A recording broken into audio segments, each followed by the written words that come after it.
Three, two, one, and we are rocking and rolling. Yes, ladies and gents, welcome back to the channel. Today, I am joined by one of the most successful and talented professional wrestlers in the entire world. He is a three-time IWGP Junior Heavyweight Champion, a former IWGP World Heavyweight Champion, the winner of the 2016 and 2019 Best of the Super Juniors, and the current Rev Pro British Heavyweight Champion of the World. His accolades are absolutely endless. Will Ospreay, welcome to the Seb Whitehouse Show. I thought you was going to list all of them there. I was about to say, you've only got an hour interview, bruv. Like, do you know what I mean? I was looking at your Wikipedia yesterday, and the amount of titles won and accomplishments listed is just absolutely mental, isn't it? How do you view that? Is it overwhelming? Do you have moments where you're just like, what has happened to my life? How has this happened? In some retrospects, yes, because obviously, like, some titles, of course, I think this is amazing, but then a lot of the time it is the fact that, like, sometimes you do have to be confident in your abilities, and obviously these people have put the belts on you for a reason. It's not just like, I know a lot of times a lot of wrestlers will be like, belts don't matter, but like to the company it does matter. So like, you gotta, if the company's paying you, you should treat it like it matters. Yeah, 100%. So are you saying that as your career's gone on and you've got more confident that you don't have those what the fuck is happening to my life moments as much anymore? Do you feel like you're the master of your own destiny a little bit rather than someone that's being taken on a roller coaster ride? Not a master of my own destiny, because I do think that that's a bit of a stretch in a weird way. I just kind of take one step at a time. But in terms of just proud of like the work and just like very confident in my abilities, that like I'm not at the FU stage of my life, but I am slowly getting there. What moment for you do you think, if you were to look back on your entire career, what moment do you mark out for yourself the hardest? Oh, God damn. God damn, I mark out for myself every day. How can I possibly choose? Yeah, I mean, yeah, dude, like, I wake up every day and I go, holy shit, I'm the greatest wrestler of the 21st century. Like, no, just, I think the one where I won the IWGP World Heavyweight Championship, I think that just because I just didn't think of that at the time. And I think if you actually ask people who really do know me, I was very comfortable being a junior heavyweight. And I always looked at the heavyweight title and thought, that's for the best of the best. But I'm a junior, I'm just going to stay down here. Like I was, so it kind of happened very naturally. Like I just naturally put on weight. I naturally saw myself getting bigger. And then it just naturally came to a point where I was in the title picture. And I guess the rest is kind of leading up to where I am right now. Yeah, that's really interesting what you said. Like, you felt comfortable in the junior heavyweight division. It's almost like, even though you were wrestling every week on TV every week, one of the most successful stars in the company and the world, there was probably that element of feeling kind of secure and safe in that division. And then that sort of heavyweight title is probably such a big step up that that's a really interesting thing, that you almost felt secure and safe in that position, even though you were still achieving all your dreams in front of the world. Well, yeah, and like you said, like the heavyweight championship picture scene is like, when I think of it, I think of AJ Styles and I think of Kenny, then I think of like Scott Norton, I think of Vader, I think of Okada, I think of Tanahashi, I think of Naito, and I think of so many of these names that, like, as a junior, I was like, these guys are leagues above me, and I will never ever amount to that level of talent. And it has just happened very naturally that I've picked up the learning process of wrestling, because I am so autistic when it comes to wrestling. Like, I just lock onto it, and it's just in me to just go like, this is the thing that I'm really good at, and then I've studied it, and it's thankful that I'm wrestling with some of the greatest minds in professional wrestling, that it's allowed me to become so much more of a well-rounded professional wrestler and performer. Yeah, that's amazing, man. How do you view yourself now? Do you view yourself on par with the best in the world? Yeah, and I know that's, once again, very egotistical and big-headed of me, but I'm always willing to learn. I'm always willing to say, give me something new. I would love to try something new. But if I was to be honest with myself, I would like to imagine that I am in the top 5 category in the world right now. And who do you think you share that who do you think you're in the top 5 category with? It changes all the time. It changes every single time. I'd love to say, I think Bryan Danielson is always in that top 5 category just because he's incredible. Okada always, AJ Styles is always up there as well. Just, goddamn, who else? I mean, Kenny, of course, Kenny. Yeah, I don't know why I just like even buckled on that one, but like Kenny, of course, and obviously it changes all the time. I think it changes like because wrestling is it runs week by week nowadays, and we're like New Japan, it runs on a tour schedule. So like with me, I get a tour to show the world why I'm so good, where everyone else works on every single week. You have to produce these certain type of matches. So obviously it changes every single week. But they're the guys that I kind of look at and go, right, well, they're the best in my mind. And like, do I think I'm on the same level as them? I'd like to imagine that I am now, but like, I do feel like if I got in the ring with them, I'd probably learn more than a thing or two. So when you're judging the best wrestlers in the world, you're doing so based very much on professional wrestling ability rather than like big name star power, like the type of guys that might be the most well known at the top of WWE, but perhaps can't hang in there with the guys you just mentioned. Am I correct in saying that that's how you rate the best wrestler in the world? No, because now you put me on a little cliff. Because if we're going to talk about star power, I think Roman Reigns is one of the biggest stars in professional wrestling right now. But and his matches he's been having recently have been phenomenal. So I mean, once again, it's all just subjective. Just in my opinion, those gentlemen that I just mentioned, they're the best wrestlers in the world right now. But like, if you're comparing star power, then I don't think I'm in the top 5. Like, sure. I don't even.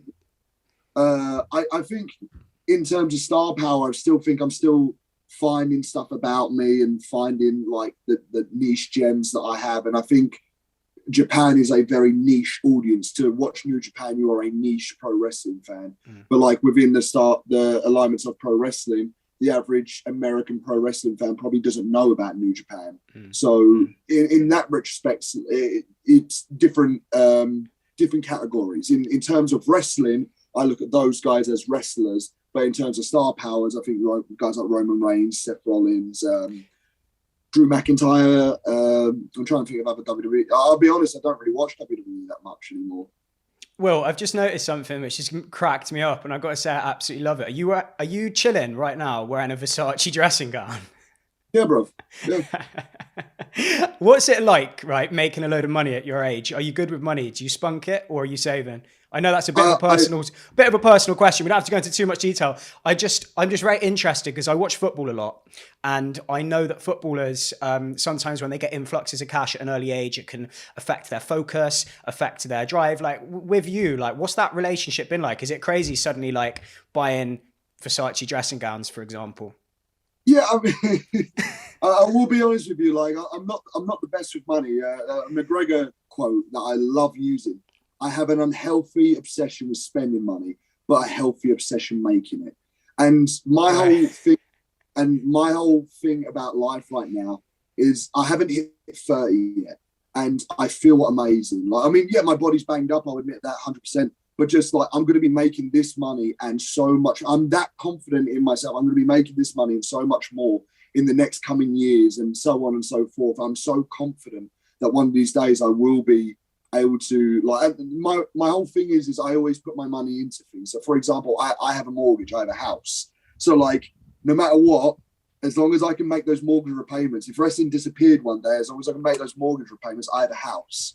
That's all I care about. Now I'm putting in development to get my house into a bigger house, to make it like from a 3-bedroom house to a 5-bedroom house. Then I'm going to sell that house and I'm going to buy just a lower down house. So that way I don't have to owe anybody any money. That is my house. Like, my head's screwed on when it comes to money, but hell yeah, I love jewelry. Like, honestly, I'm about to go out on a night out. You should see the gold chains that I'm about to wear. Like, show them. Can I see them? Stay there.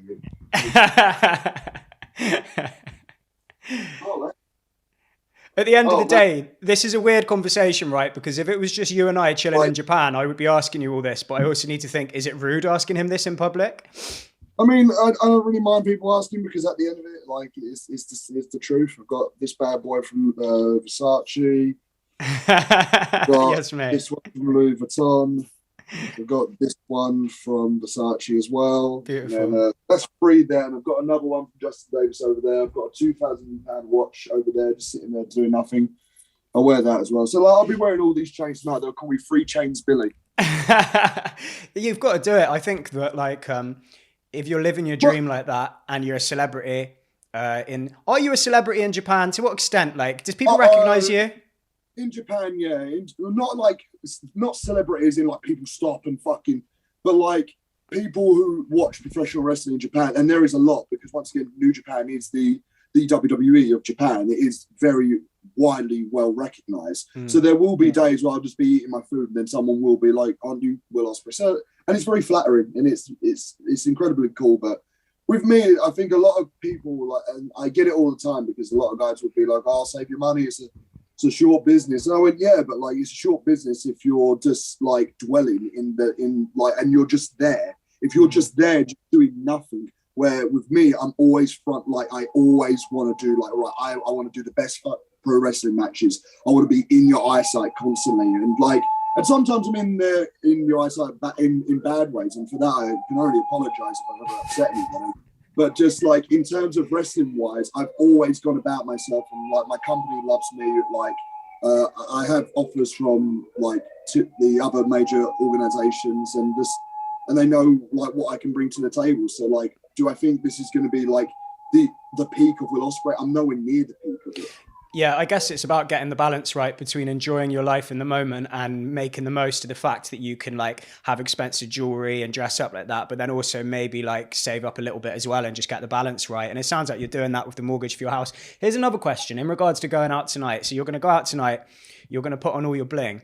Do you think that that looking that way and wearing that bling is kind of almost like an addition to your gimmick in public? So if people recognize you or see you out and about, that you look like a bit of a baller, and then you've got that like that world heavyweight champion sort of vibe about you, like old school?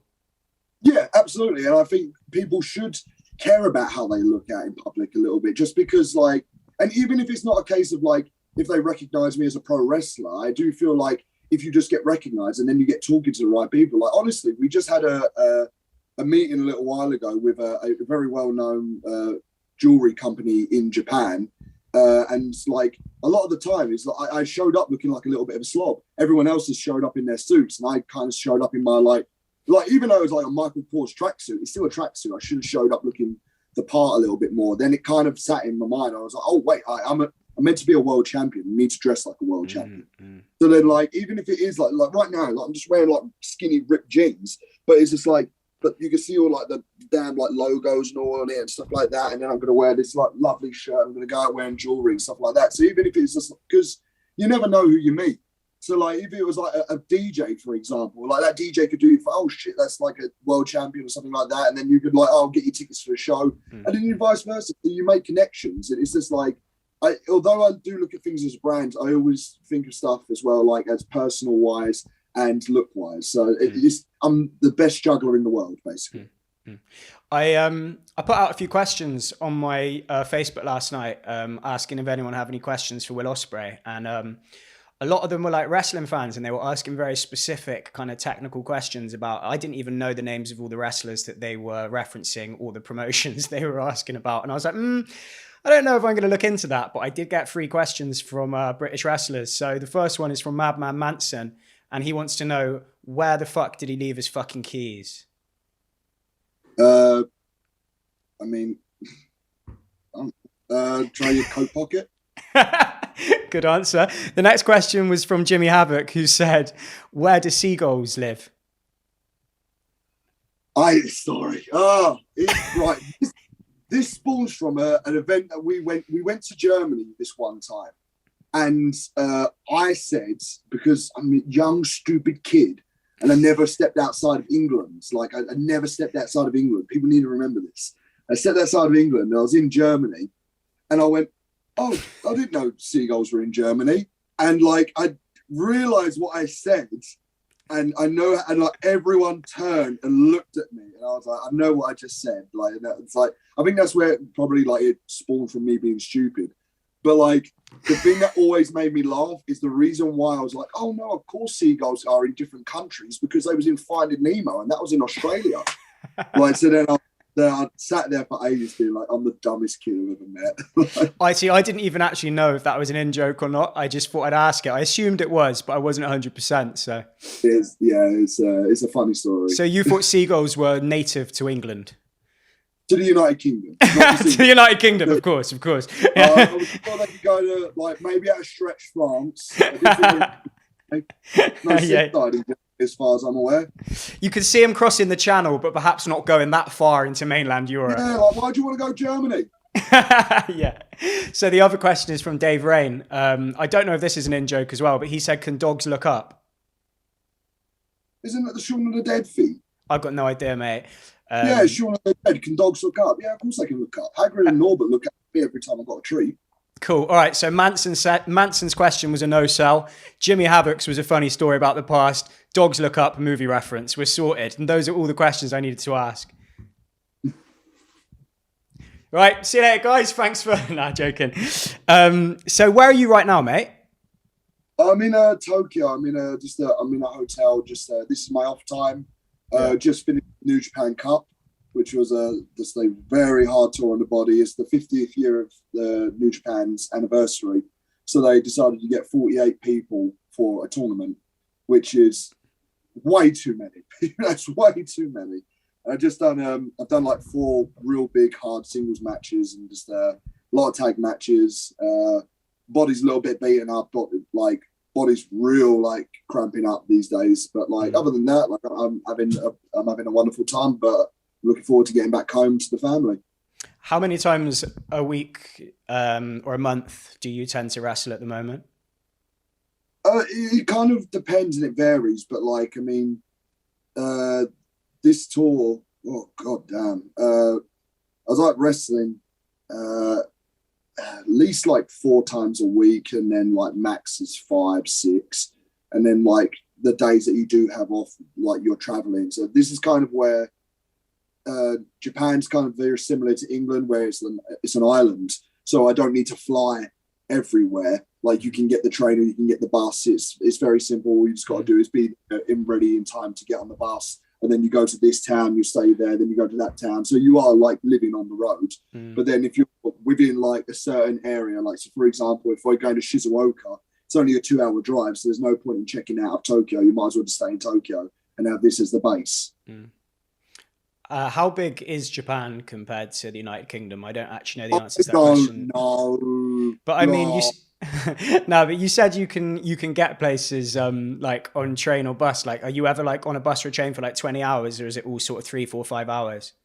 The maximum I've ever been on a bus is 12 hours, and that was way too much even for me. So like, if I can avoid being on a bus for longer than 8 hours, I will just get the train, and I'll just like, I mean, it's the bullet train. So like, for example, if I want to go to Fukuoka, which is like right at the bottom of Japan, and Tokyo's like kind of in the middle, like it would take me like 10 hours or 12 hours to drive to Fukuoka, or I could pay $200 and it's 4 hours. So I'd rather pay the $200 and just like, that way I'm a lot more relaxed. I don't like sitting down too long either, so that helps. So do New Japan take care of your travel, but then if you want to go quicker, you pay for it yourself, or do you always pay for it yourself? It depends. Sometimes they will, and sometimes they won't. Like, I mean, right now, like it's just kind of like I just do it off my own back, and then I just hand it over to like my tax accountants, and they'll sort it all out because it's a travel expense. Cool. So I was under the impression that you lived in Japan, but you're telling me you're in a hotel in Tokyo right now. Do you still live in Japan? And if so, do you not live in Tokyo? No, I used to live in Japan. I moved out here in 2019, which was very strange actually, because obviously we moved here in 2019, and then the pandemic hit in March, and I didn't take it seriously. I just thought this was the bird flu, and we're given some time off. So then obviously I got to go home, but then I was home for 6 months. And when I came back, I then just lived out here until my lease ended on the apartment, which was May 2021. So like I lived in Japan for a grand scheme of probably about like a year and a half. Okay, yeah, sound. What's Japan like as a country? Because I mean, I've done a little bit of traveling. I've never been to Japan, but I know it's meant to be a bit of a culturally bizarre place. Like, what are your reflections on all the time that you've spent in Japan now? I mean, I can't say enough wonderful things about it. I love the environment. I love the culture. There are some things of the culture I find a bit weird and a bit unusual. I could tell you some horror stories about walking into bars that I just that I will prefer not to put out there on camera just because it is a bit weird. But other than that, go on. You can tell me, mate. There was one time I walked into a bar in Roppongi and there were 3 grown men with the trousers around their ankles and a woman dancing on the pole, but there was like an octopus on the screen with a schoolgirl uniform on, and it was like doing weird stuff. And I couldn't believe it. So I just shut the door and walked off. Like, it's mad. Like, some of the things I've walked into in Japan is some mad stuff, but like, it's just weird, isn't it? You just walk in, there's like 3 grown men with their trousers around their ankles sitting there. And a woman's dancing there. And then on the TV screens is like cartoon weird. Like, so that's the bit of the culture I've never really understood, but like, well, the dancing women and the octopuses, you never kind of got your head around that.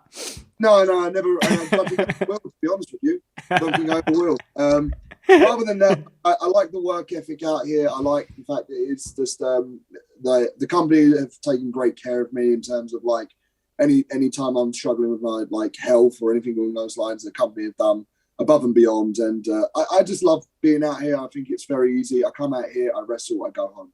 Mm-hmm. Do you speak any Japanese? A little bit, just but like enough to hold a basic conversation, but like not enough. Like if somebody was talking to me and they were like asking like, do you want this or do you want that? I wouldn't understand what they're saying. So you can say, hello, my name is Will, nice to meet you, and that sort of stuff. Yeah, like pretty much the very, very basic of conversation. Yeah, fair play. And what about Japanese people, wrestlers and members of the public? Can they communicate in English with you effectively? How do you get past the language barrier of being not just living, but also working in Japan? Yeah. I think wrestling wise, you need to remember that wrestling is a very universal language, and like a lot of the moves are in English. So like DDT, drop kick, like all of that. So like it's very easily communicated in that ways. But like when I struggle to, like, if I'm asking for directions or something along those lines, I would I would use my hands and I would just be like, is there any I need a drink to help me sleep, or like, do you know what I mean? So like you do have to dumb it down. But then the more you do it, the more you look like a fucking nutcase. Mm-hmm. You drink, I sleep in, like, do you know what I mean? Like, you look like a fucking psychopath. That reminds me of when I was hitchhiking in Thailand, I thought that going like that was the universal sign for hitchhiking. So I was standing on the side of the road going like that, and cars were just driving past going beep, beep, beep. And they were giving me big thumbs up as they went past. And it's like, no, I'm not just standing on the side of the road giving you thumbs up for no reason. I'm trying to get a lift, and none of them understood it. So I thought it was universal. So in the end, I had to start literally like jumping in the middle of the road and going like that, and then going like that, which means like thank you or please. Like in Thai, when they say thank you or please, they always go like that. So I have to start going like that and going like that. And it's just, you have to be really creative with how you communicate with people when there's such a language barrier. Bruv, if you jumped out on the fucking main road on me doing this and then fucking start doing that, I'd have smashed you in my car, mate. I'm not even joking. A swift turn to the left, like just knock me with the side of it. I would have just kept going straight, bruv. I'm not even fucking joking. You start doing this in the middle of the fucking road. I'm like, get out of the fucking. Nah, mate. One of these days, I'm gonna be over in Japan while you're there. I'll be on a hitchhiking mission. I'll have to give you a call, man. I will be on the other side of the fucking planet. If you come here, I'm going over there. So, what were your earliest like memories of loving wrestling? I think it was just something that me and my dad really bonded over, because me and my dad were just two different people, I would say. Just like, I know he was my dad, but like, if you convinced me that he wasn't, then like that I could have possibly believed you. But like, I do remember my dad's channel flicking, and we watched, like, I can't remember what it was, but I just remember Triple H was in a sling. Like, his arm was in a sling, and there was a steel cage, and he broke into the cage and started bumping guys with one arm. And I couldn't believe it. And Dad was like, oh, did you like this? And I obviously would say, yeah. Anyway, I'll go over to boot sale, and I'll go like where everyone would get their car boots out, and they just bring stuff from their house that they didn't want anymore. And we would get like VHS tapes of like old WWF wrestlers. So I'd watch like Texas Tornado versus Mr. Perfect. So like I came in like right as the Attitude was getting hot. But then my dad educated me about like the fucking like Ultimate Warrior and Hulk Hogan and Mr. Perfect and like Shawn Michaels just before he was like the like Heartbreak Kid and the Rockers and stuff like that. And then by the time I got back into wrestling, like, so after I watched all of that, it was like coming towards the end of the Attitude Era, so WCW. Like, and I love watching WCW for the cruiserweights, but my earliest memories of it was just like it kind of made my dad and me like we'd sit down on like a Saturday morning and watch SmackDown together or something like that, and Guerrero and China would be like powerbombing people. It would be sick. Mm-hmm. And then how long after that until you started? I'd like to ask you about backyarding, because I remember when I was wrestling and when we first met each other, which was around 2012, I think we met at the London School of Lucha Libre. Do you remember meeting me there? I don't remember you meeting you there. No, I remember meeting you like with the Attack Pro lads or the Defend Indie lads. I remember you from like, because I think I remember. No, actually, no, I somewhat do remember you, because I think I taught you had to do like split leg moonsault, maybe. Yeah. Well, I don't remember the split leg moonsault, but I'll tell you what I do remember. And I don't know if this is a move that you ever did again, or was ever a part of your repertoire. But I did it once in a match with Haskins the week after you and I did it at London School of Lucha Libre. And it was like, so I haven't spoken like wrestling lingo in a long time, so excuse me if I don't get my like phrases right. But like, you send me against the ropes, and then when I'm coming back at you, you're like bent over to give me like a back body drop, and I jump. So you were bent over to give me a back body drop, and I jump. Oh, and you put your feet, and then we came up and did a Rana. Yeah. Oh. And we did it, mate, absolutely beautifully, like several times. And I walked away from that thinking, oh my God, I'm really good at wrestling. I can do some amazing stuff. And I think there was kind of some truth to that, but really it was more about the fact that you were an amazing post and you were amazing at wrestling and you were kind of making it happen. But do you remember that move? Yeah. Now you've told me about it, I am like remembering it, because it'll probably have been Greg or Gary that loved the Lucha Libre, and they would sit me down. We'd watch YouTube together. We'd see that move, and then who could do that? You. And then we'd probably like just go. Now it does actually ring some bells. Have you ever done that again since? No, dude. Like honestly, I don't really do it like at all. So I think it's something that you do in training, but then when you do it in a match, you're all slippery. You're all wet. Yeah, I did it with Haskins the week after. And I nearly landed on my head. There's a clip on YouTube somewhere. It was like a little bit dodgy. But anyway, that's when we met. And that's what I really remember about meeting you, just pulling off that move. And it felt amazing. But around then you were still backyarding. What's the deal with backyarding? How do you view that now? Because I remember back then there was all this stigma around it. And it was like the ultimate sin in the professional wrestling industry, like backyarding. Oh my God, how can anyone do it? Like, what was that all about? Do you feel that way about it now? What's your perspective?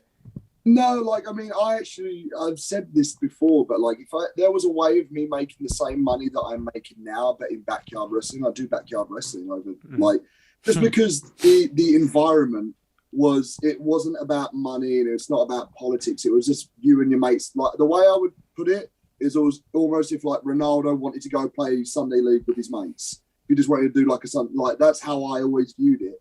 But growing up now, I can, as a trainer, I can understand why it was like somewhat of a sin.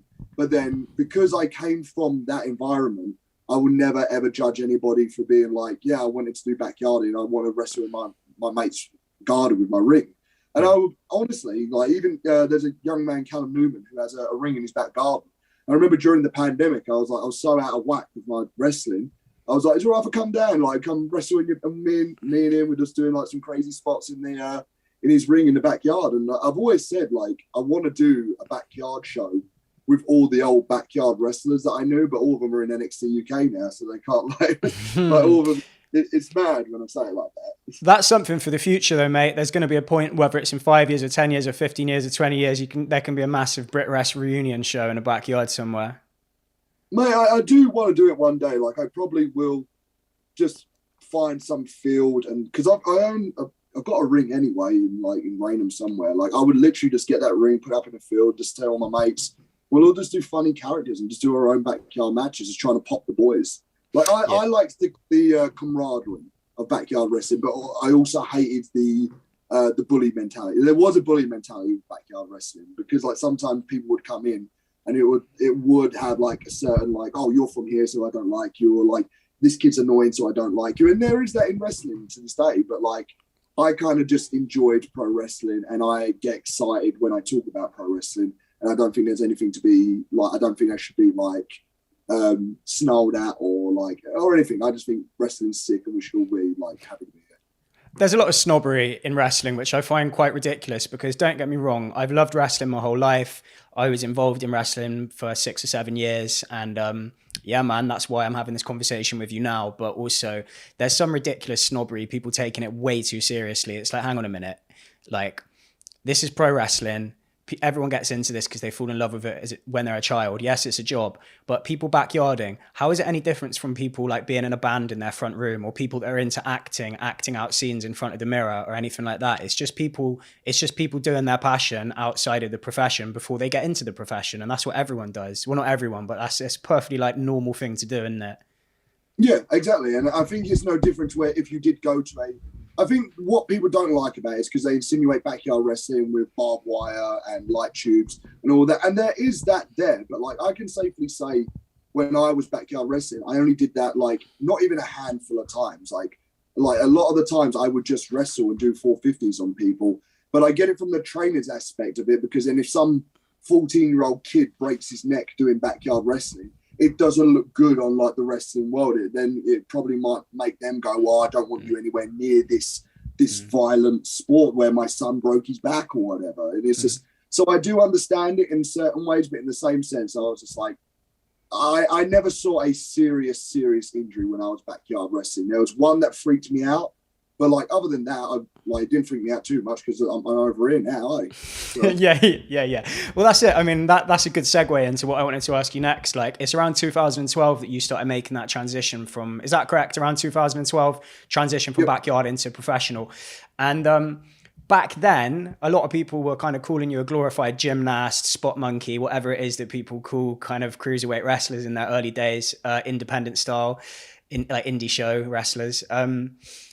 And then, you know, when you had that match with Ricochet, that obviously that whole criticism came back. Like, how do you view that whole thing? Like, of people, is there satisfaction from proving people wrong? Have you refined your view yourself? How do you frame the whole flippy guy accusation now? Well, it's all I've ever known. And like you say, like 2012, it's actually tomorrow is my 10-year anniversary. Is it? Yep, tomorrow. Oh, that's well. Yeah, April 1st, 2012. So tomorrow's my 10-year anniversary. I'll probably get pissed somewhere. But I do see where people come from with it. But like Lucha Libre is all I've ever like been entranced by. I liked guys like Rey Mysterio. I liked Eddie Guerrero. I grew up wanting to be AJ Styles.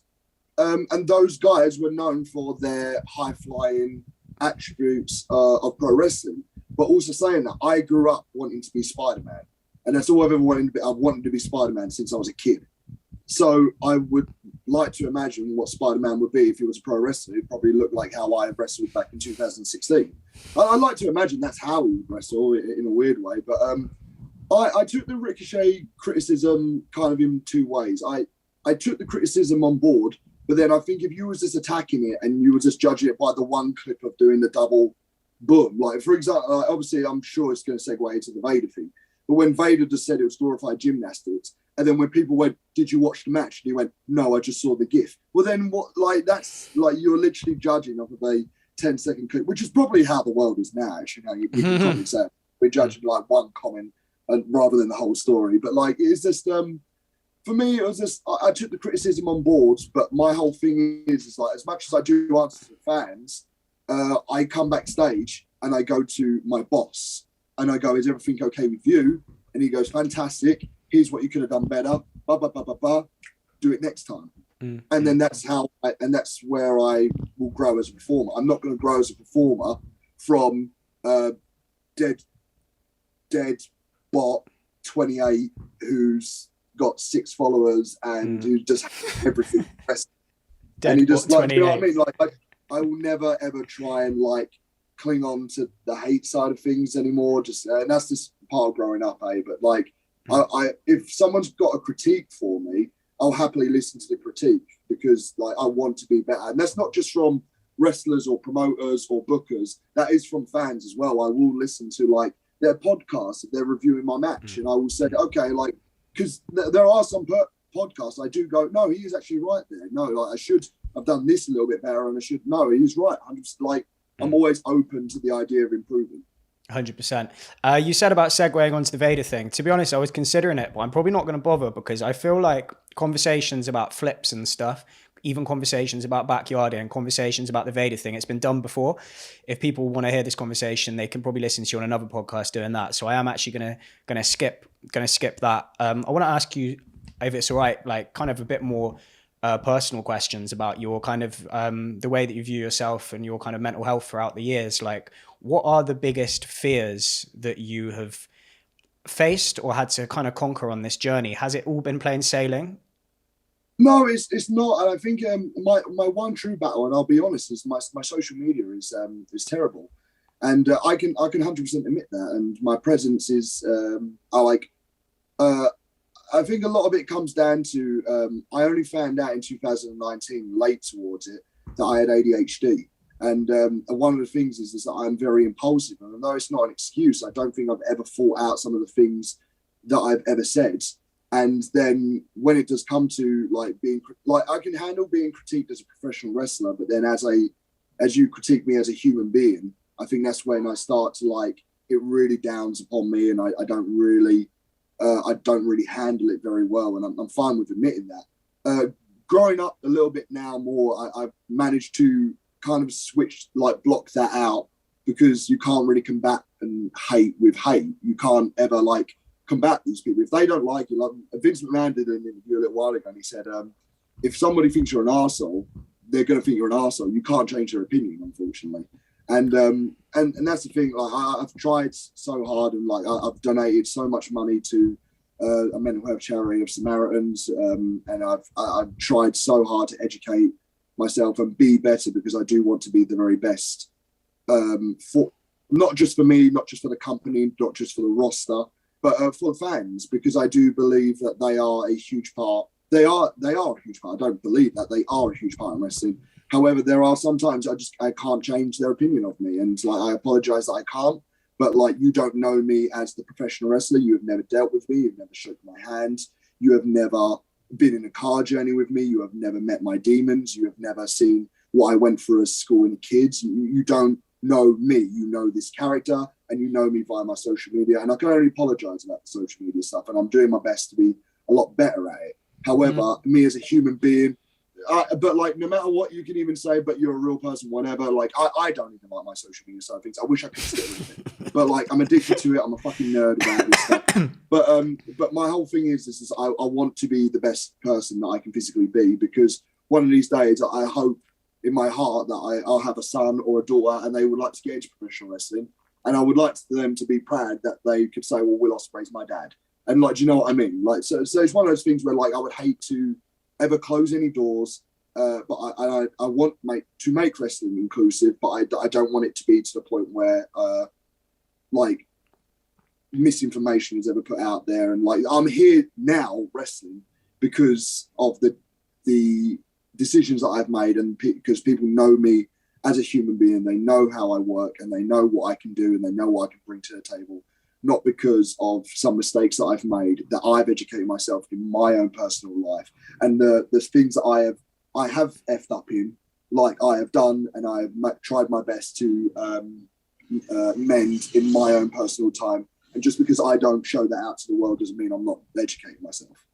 Yeah, I hear what you're saying, right? I hear what you're saying, and I applaud you for trying to be a better man. And I hear what you're saying about you want people to like you and to respect you. And I think everyone feels that way. So I'm not dismissing what you just said. I would just kind of add that we're living in a culture which is becoming increasingly sterile and increasingly vanilla. And I think there's something good about people having their unique individual differences. And if that means you write a few impulsive tweets from time to time, then so be it. It's not actually up to members of the public to wag their fingers at you and discipline you on how you should behave. That's a conversation you can have in your own head, which is what you've done. But I do think there's a risk of everyone just constantly saying the right thing and towing the party line and just being very politically correct and not being themselves, really. And I think that it's important to try and straddle the balance between being an individual and keeping the public happy as well. Yeah, I can agree on all of that as well. As long as you are not hurting anybody, that's just my main thing. Like I hate when people attack people because of like certain reasons or whatever that they can't help. Like I do like wrestling, like to be inclusive. I do think wrestling is for everybody, but I don't think just because it is for everybody, if somebody does have a different opinion to you, doesn't mean they should be isolated from wrestling. And I think that's just where I stand on it. But like I don't. And once again, I don't do politics. So if anyone comes at me with like any I don't do politics. I don't understand it. I literally I've got to pay more. Right, here you go. Like, that's my life. Like honestly, I don't know what goes on half the time. I want a cup of tea in the morning. I want to sit back. I just want to enjoy my life. Look outside the window. I want to get a little bit pissed every now and again. Look outside and go, fucking hell, everyone's a bit serious, isn't they? Just have a cup of tea and just get on with your life. Good man. I love that. So yeah, your existence is basically like wrestling and people you love. Wrestling, I'm one of the best jugglers I know. Like I have my family life, I have my wrestling life, I have my family and friends. I make time for people's birthdays, and like I've started to get a lot more comfortable in my own skin. Where if you don't like me, that's cool. You can tell me that you don't like me. I don't like you. The difference is just like be prepared. Just like in wrestling, I'll happily take whatever abuse you guys have got at me, no matter what. The moment you step over a line, you put your hands on me. This is where we'll get into a bit where like I will fight back. I'm like before I was ever a wrestler, I was a little chavvy boy that got stabbed in Raynham. Do you think I'm scared of you guys? I'm honestly, there's very little thing. I'm scared of spiders and heights, but they're the only things I'm not scared of. Like confrontation face to face. I don't like Twitter because once again, I'm dyslexic. I'm ADHD. Like I'm on the spectrum for autism. I'm still actually waiting for my results. So like, but like sometimes I am like, I think I definitely got it. But like, so I am like, I'm fully aware that I'm not very good with my words and I'm not very good at stringing sentences together. But like in terms of just like, I happily talk to you guys because once again, I'm more than happy to sit down and talk because I like to be educated and I like to be told, here's what I'm doing wrong, here where I can be better. But just the moment you put your hands on me, or you say something to me that I don't like, well, someone called me the F word, the one a little while ago, and I got out and I got no snows with it. I've never seen more fear in somebody's eyes, and just like I hate that word. I hate the F word so much. It's just not the nice word. I know that I said this just then, but I really do want to repeat it. I really do think individualism is important and people having their unique characters is important and people not being spineless and changing their thoughts and views and opinions because of the Twitter mob. I think it is important. And I think that you're getting the balance really nicely. And I hope that you don't give yourself a hard time too much about the fact you can't keep everyone happy, because the truth is a lot of those Twitter mob people are not as reflective as you. They're not as intent on learning about themselves as you. And they're basically way more unpleasant than you. And they think that they have the right to sort of wag their finger at you. And I don't agree with them. And I think that you're, I think keep being yourself and keep being true to yourself and continue learning as you go. You're doing the right thing. I do appreciate it. And like, I think we didn't even really answer the question, but like the difficult thing was 2020 when we entered the pandemic. Hannah died, fucking all that shit happens in like, I don't want to go on about it, like mid 2020 shit that I went through, and biggest load of bullshit I've ever gone through in my entire life. Ryan passed away. My parents had some things going on in personal life, and it's just like personal life. And although like the career to everybody else is going up, my personal life was down here. So like having said now, like, and now I can safely say being here, like I've got a smile on my face, and like I've come so far, and I'm very proud of myself for like educating myself, going through all of that shitstorm, coming out the other side, and still being like I'm still throwing hands, I'm still swinging, and I'm still happy to be alive. Yeah, and also it's an incredible achievement actually for your career to be continuing to skyrocket while your personal life is plunging, because if you can stay on top of your career at all times, then eventually the personal life will catch up. And I think in a way, it's almost more of an achievement that your career was going on that skyrocket while your personal life was struggling. Because if you can stay focused on the job, you can stay focused on wrestling, stay focused on what's important, by the time your personal life is more stable, you're going to be unstoppable, which is where you seem like you are now. I really do appreciate it. Thank you very much, dude. Yeah. I think you got the balance right with that. So I said to you just then, you said what a couple of your fears are. Do you have any other fears about life moving forward? You mentioned, for example, you'd like to have a son or a daughter one day that could be proud of you. Is there anything else when you look forward to the future that you because a lot of the time people work out what scares them and then they run away from it.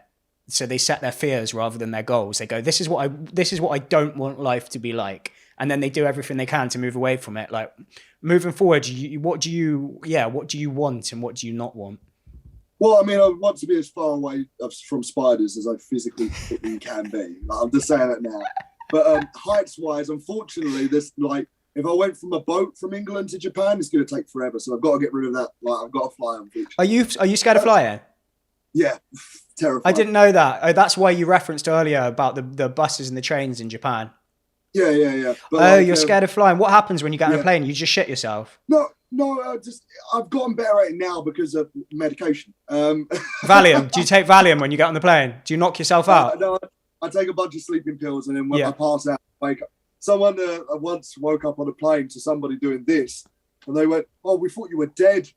So I took about like 3 or 4. What are they? Are they diazepams or are they Xanax or? You're not sure. It doesn't matter. Don't worry. But anyway, carry on. They're from Japan. That's the one. They're from Japan. Yeah, sad.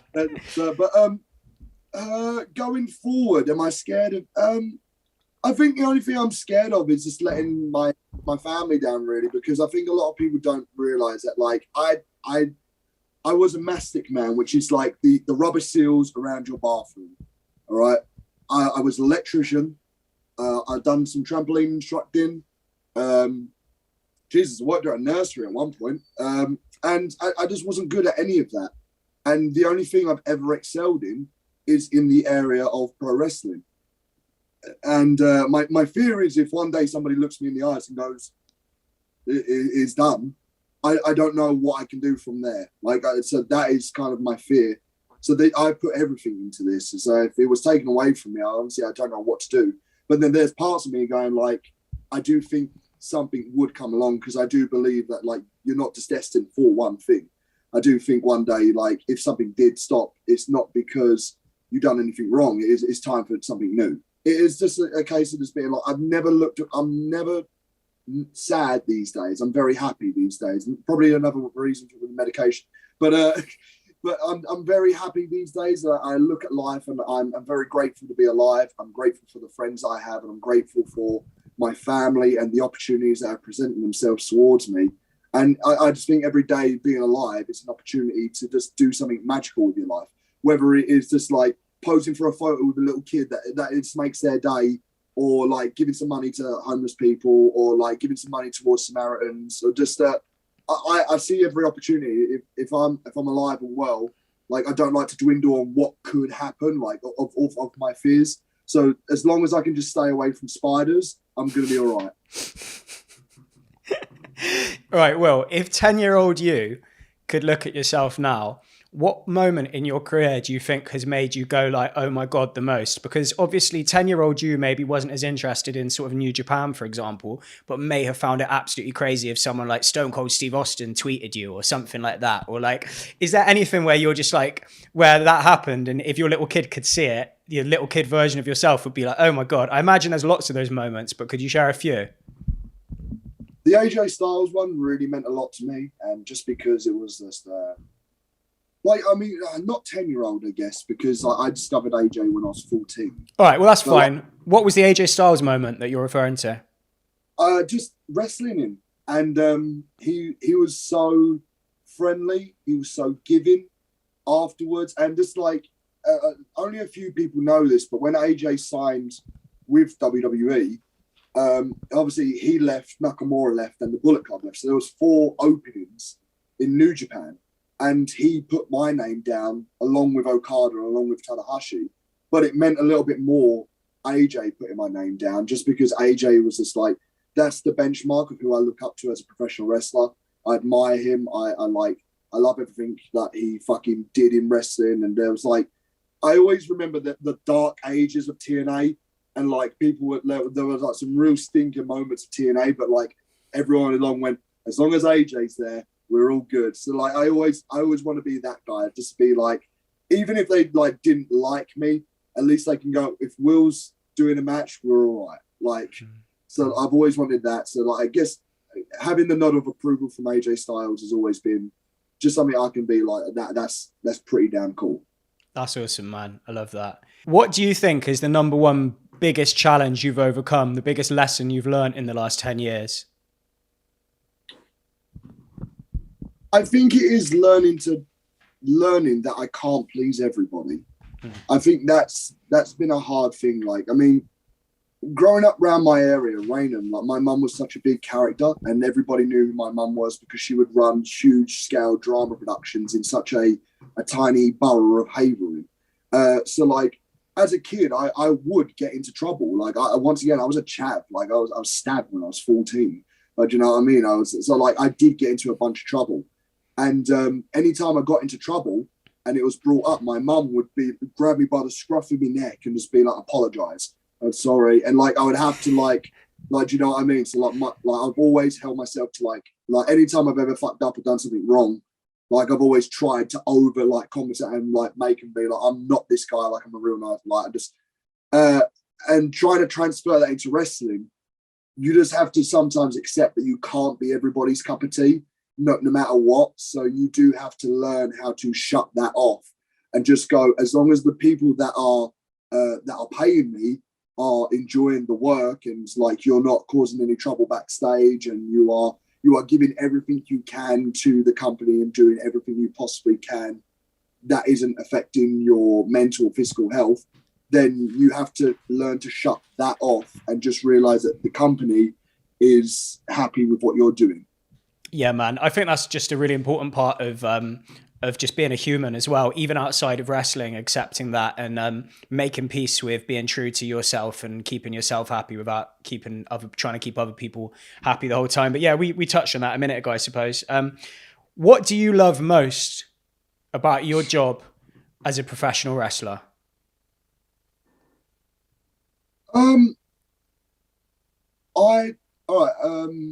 I tell this one story, and this honestly, I don't not like it. It really made me just feel like I'd made a connection with like fans. I was announced to be on the Jericho cruise a little while ago, and mainly because I just want like it was just the last chance to make a little bit of cash, and I was having like a little holiday. And I actually even asked Chris, I was like, "What do you actually want me to do?" He's like, "I just want you to mingle and just like talk to people." And I was like. And in my heart, like, once again, I only judge from what I see people from social media. And like, from what I know, like, I'm public enemy number one. Like, if they've got a gun in the boat, I guess I'm dead, guys. See you later. I'm overboard. But there was a wonderful moment where somebody pulled me to one side on the pool. And she said, there's a woman here that lost her sight and she can't see. And she's blind. And the only way she can really see is by like touching, so she can make out your like your face.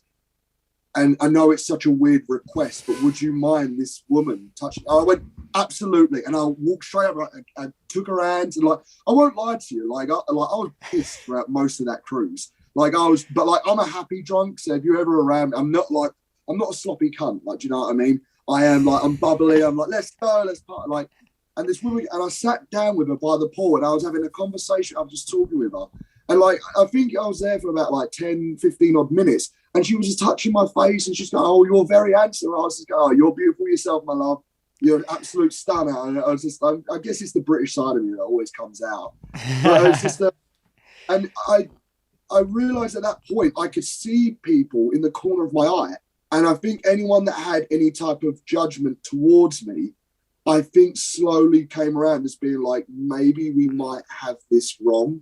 And I think it's just one of those things where this like, I can, once again, I can hold my hand and say like, I'm an idiot and I can I'll put my hands up, I'm sorry. But like, I do generally try hard and I want to like make sure everyone's looked after. I do love I honestly, I love everyone. It's just one of my horrible characteristics, I guess. But just the idea that I've made this person's day by just letting her touch my face, and so she can make out what my facial features looked like.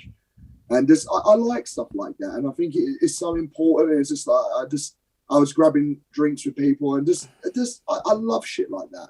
I just like making people's day, and just like stuff like that. That's made me go like, I'm so blessed to be in the position that I am as a professional wrestler, that somebody who is like cursed with this ability not to be able to see, and I've made her day. And I love stuff like that, man. Like, I think that's the type of stuff, like, I wish that was out there more in the world. I wish I want to see more stuff like that, with wrestlers being able to like sign autographs with fans, and like I love seeing that stuff more than just like, oh, like Seth Rollins said something bad about another promotion. It's just like, well, that's how we view stuff. That's fine. Like, it's like, we don't like certain things. Like, I don't like slap fighting.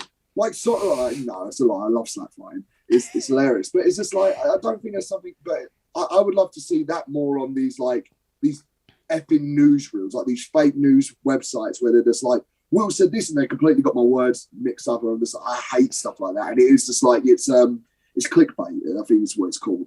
But I would love to see more of just wrestlers showing like that side of them, just that little bit more. And I get it, we're meant to play characters of like heel roles and babyface roles, and I completely understand that. But it is just like, that time I honestly felt genuine joy, happiness that I could bring this like utter joy to somebody. That's a really beautiful story, man. I'm my mum's son. I can't help it. Like, my mum has said some daft shit. My mum has said some daft shit before, but like, I love my mum with every single moral fiber in my goddamn body. And like, if I can even be half the person that woman is, like, goddamn, I've done it. I love that, man. I love that. I feel the exact same way about my mum, and it's nice to hear you saying that loudly and proudly. Oh yeah, my mum is everything I could want to be. Like, that story you just shared was really beautiful and wholesome. Have you got any other stories that really stand out, that are memorable, that are kind of like more funny stories, maybe from like a road trip, or some shenanigans in a hotel room or something? Yes. Oh God. So this is literally just December of like 2021. This is how recent this is. Me, Session Moth, Aussie Open, and Chris Jericho went out drinking in Ireland. And I've been out drinking with Jericho before, but like, this is the Aussie boy's first time drinking with him. So I know what Jericho likes, and he loves a bottle of Grey Goose. So as soon as before he even walks down those stairs, I want one bottle right here for him. So I'm just like, welcome to Ireland, bam. And I said to the boys, because I know how much Jericho can drink, and I like to be able to say it as well, like I can hold my drink down as well, right?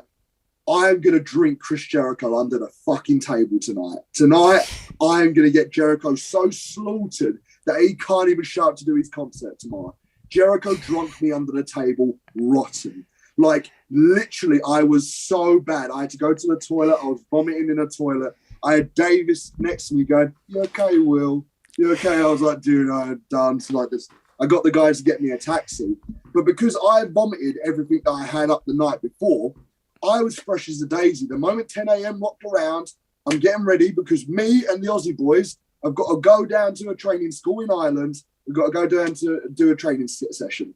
So I'm fresh as a daisy. Davis comes down, and his eyes are like this way. So like, one eye's going this way, one eye's going this way. He gets into the taxi. Kyle's not here. Kyle's out cold.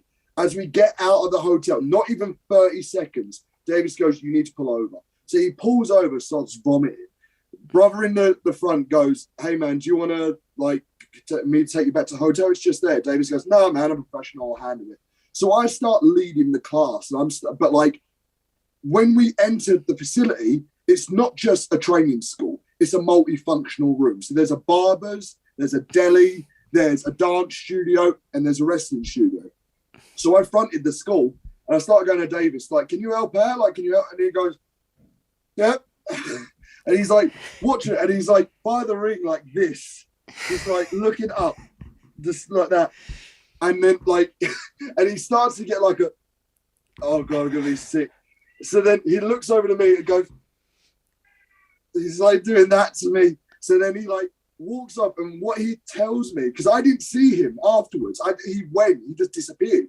So then what I found out is from the training school to the toilet, it's about like 100 meters. So like it's a long ass way. But as he's going, he starts throwing up. So now he's got vomit in his mouth, and he's going, oh my God, it's in my mouth. So he's like vomiting, swallowing it. And as he goes to go to the toilet, about 8 mums have come to pick up their kids from the dance recital. So he's like got a big one, and he's like, so his hands are full, and he can't say move out the way. So he's like covering it. He's like, move. And this big one comes out, and it goes all out the sound. And then you just hear this thick Irish mum go, they were just fucking sick on me. And like, so oh my God. So he had to keep going, and he's like spraying vomit like all down here. So he gets to the toilet, he's throwing up, he comes back to the class apparently, looks at Joe, who's the booker, looks at him and goes, maybe you should just go home. Yeah. Mate, that is a story, man. So Chris Jericho don't challenge Chris to a drinking contest, because he will wipe the fucking floor with you. Yeah. Is he so what you were out cold long before he was then? Yeah. I was done. Like I woke up, I was in my hotel room, I looked at the floor of my hotel room, and there's like a flipping bin just like this, and then all inside is just my vomit. What's the biggest crowd you've ever worked in front of, Will? 40,000 people in the Tokyo Dome. 40,000. Are you the first Brit to main event the Tokyo Dome? Indeed I am. Wow, that's pretty cool. I'm surprised Fergal... That is the lowest attendance of any Wrestle Kingdom of all time. So I don't know if I should feel proud of it or not. I'm just like, I main event in the Tokyo Dome, yeah, but only fucking this amount of people. Like that's funny. Why was it such a low attendance? Was it something to do with the pandemic, or was it just pandemic? Okay. Like, hopefully what people need to remember is, like, with Japanese holiday, everybody goes back to work on January the 4th. However, anyone that's a pro wrestling fan will book that day off of work so they can go watch Wrestle Kingdom. They stretched it now to 4 and 5. So now they can't take both days off of work. So it's a very majority few are going to come to day 2 of Wrestle Kingdom. 9 times out of 10, the people that would come to day 2 of Wrestle Kingdom would be people coming abroad for a holiday. So they treat it almost like WrestleMania. However, when no one can get into Tokyo at all, unless if you have a residency card, there's hardly any people there. So it's just, unfortunately, like, as much as I would love to say I'm not a draw and I'm just a shit pro wrestler and no one wants to see me, it's just people can't come. So it's just like, yeah. So hopefully the opportunity will come around again. I'm not leaving here until like I'm back in that main event and I can hear, like, because that's the one thing is I didn't get the full Tokyo Dome experience because I didn't hear the crowd. Like, so far we can, and then every time they made noise, I felt like that's an accomplishment because I'm making them gasp and like react because they're not allowed to. So they would go, what? And they're just like instantly, like, so on that note, like I'm proud of that in some ways, but like I'm not leaving this place until I have like a non-pandemic Tokyo Dome main event again. How many people does the Tokyo Dome usually seat at full capacity? At full capacity, I think it was about 60,000. Cool. What other famous venues have you wrestled in? Have you wrestled in Madison Square Garden? Indeed, I did. Sold out Madison Square Garden. I had to open the show, which is the most terrible. I love telling this story, dude, because I was like 2019. At that point, I was a very low stage of my depression, and I remember sitting backstage, and then like, Will, you're up, and then I fucking stood right at the bottom stair, and the moment my music hits was elevated at that point, which is still to this day my favorite theme song. I love it so much. Like, I just went like, I can't. It's too babyfacey. I can't use it. That begin dun dun dun dun, and I felt this gust of wind hit my face, and it was because everybody, just 20,000 people, just jumped up and screamed, and it just directed all their. So I just fucking got hit, and honestly, it was like, it felt like the biggest rush of adrenaline go through my body. And I was like, let's fucking go. Like, if you wanted me to put my head for a war at that point, like, I fucking could have done it. That's amazing. Is there anywhere else you've wrestled that I might have heard of? Caffey's Community Centre. You know, I've main evented there a couple of times myself, mate. Were you in the main event, or you might have even been on the undercard, mate? I'm an undercard guy, unfortunately. Oh no, yeah, I did one main event there. You did one main event, yeah. Well, honestly, my arenas are all in Japan, like Sumo Arena, Tokyo Dome. We're about to do the Fukuoka Dome, which is quite cool. Saitama Super Arena. I think I've done that one anyway. Fuck, there's been too many. Edion Arena.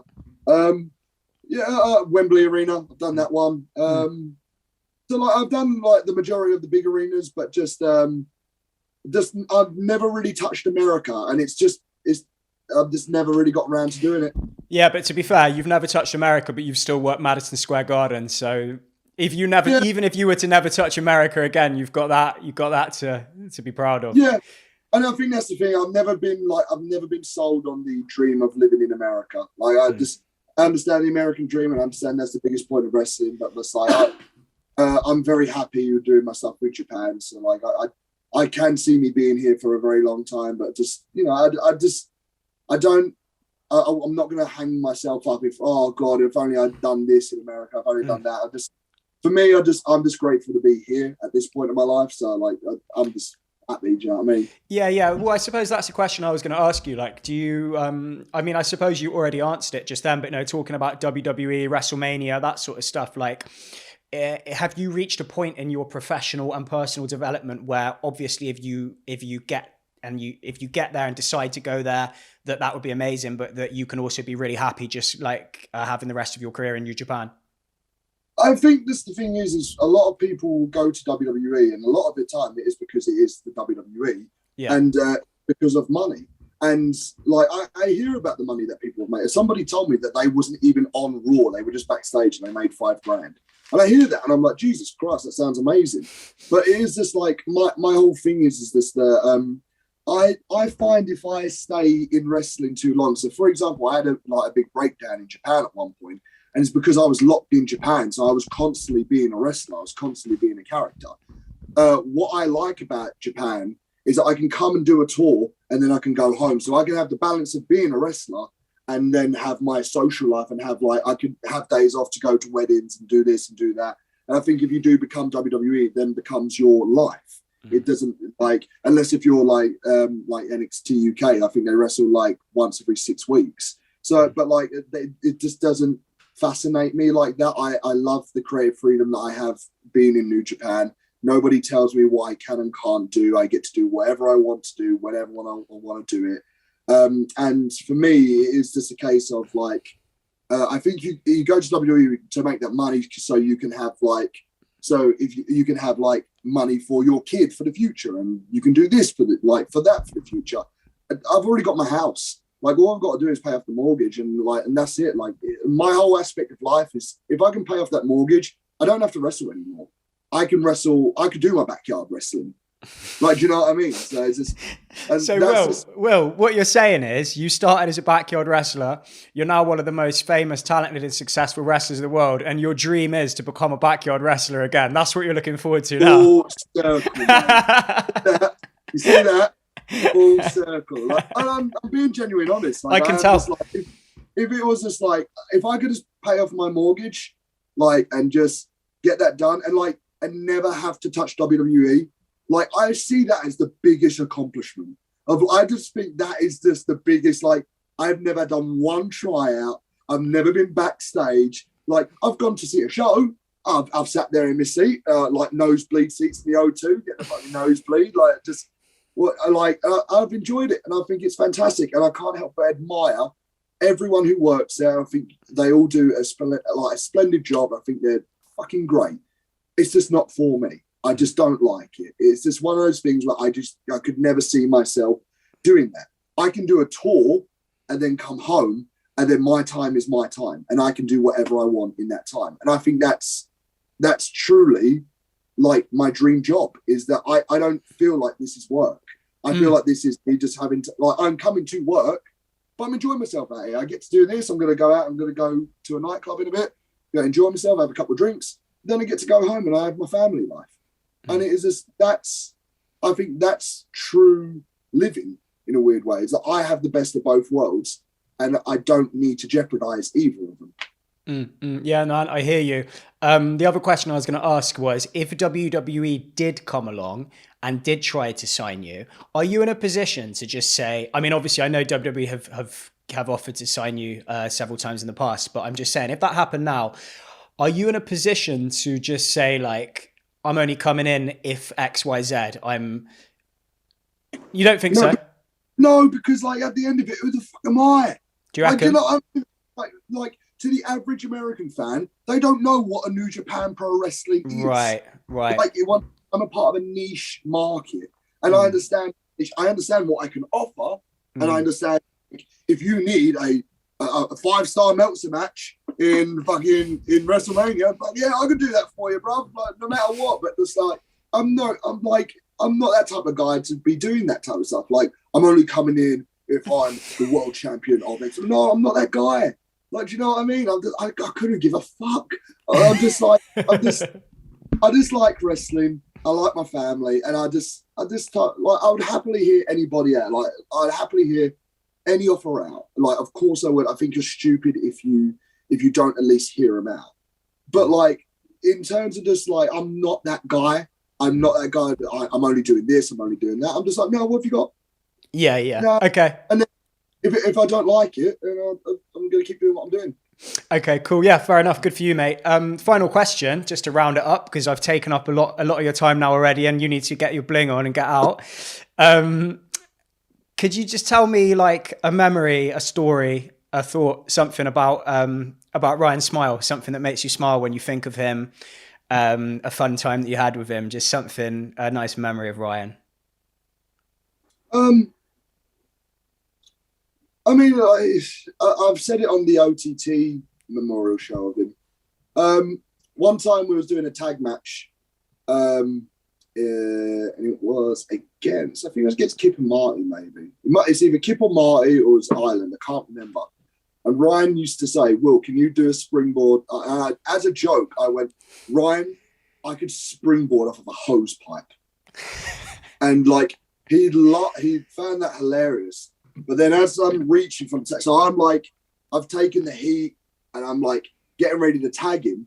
I can see his hand on the turnbuckle loosening the top rope. Shut up, did he? Yeah.